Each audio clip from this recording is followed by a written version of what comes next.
So it's D-Day for ANC officials facing criminal charges to voluntarily step aside from their positions, or at least it's meant to be, but the party is keeping quiet this Friday, except to say it'll be meeting next week to collate a list of those affected and then decide on a way forward. Political analyst Ongama Mtimka joins us now from Gqeberha in the Eastern Cape to talk more about this. So Ongama, a lot of speculation as ever when the ANC is busy with a process as big as this. Some saying we're likely, at least where the Secretary General is concerned, to come out with some sort of political compromise. Do you think he'll go?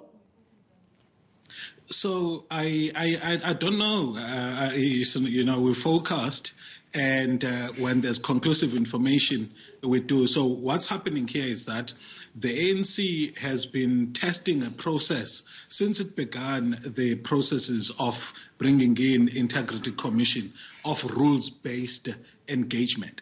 And that, gravitating towards that has been countered by political accommodation and the contestation of that pathway to become a rules-based organization. So when the NEC decided that those charged with corruption must step aside or be suspended by the NEC, we're again appealing to this rules framework in order to renew the party. Now, it's already outlined that if he does not step aside, the rules dictate that the NEC should then suspend him. But we've seen now from the messages that Paul Mashatile was quoted as saying that they are exploring again in vintage ANC style a possible political solution.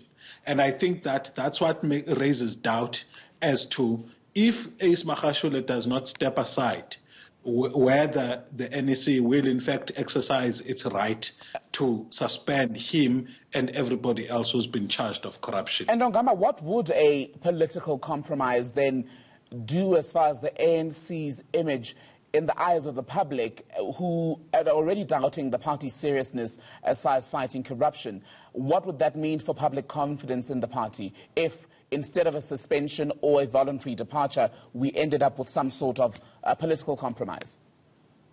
Sure. Let's see the positions of both camps. One, the supporters of Ace Magashule would rather have him continue to serve his full term as Secretary General and not have anything else that results in him leaving that office. So they are likely going to campaign for whatever sanction that may result in anything but stepping aside. On the side of those that are anti-Ace Magashule, they want him out of that position, not only because of the crime that he is accused of, but also having him leave that office positions them well to control a power base in the ANC, which then means that they would have some foothold in succession politics. But a compromise that is likely to be made might be one that is a midway between stepping aside completely and not stepping aside completely. So it may be that, for example, they are going to open this dubious process of an appeal, which is not understandable for me because the constitution of the ANC is very clear that the NGC will be able to reverse decisions of the NEC. But if you go to this, within 30 days to the same NEC that took a decision and provided a directive, if those who support President Cyril Ramaphosa or generally support reform within the party are serious about being seen to be correcting the ANC, they are going to take a big knock in perceptions of creating perceptions that the party is renewing itself. And very quickly then, Ongama, we're in a local government election year already. Do you expect all of this to have any impact at all on how people make their vote or cast their ballots in October?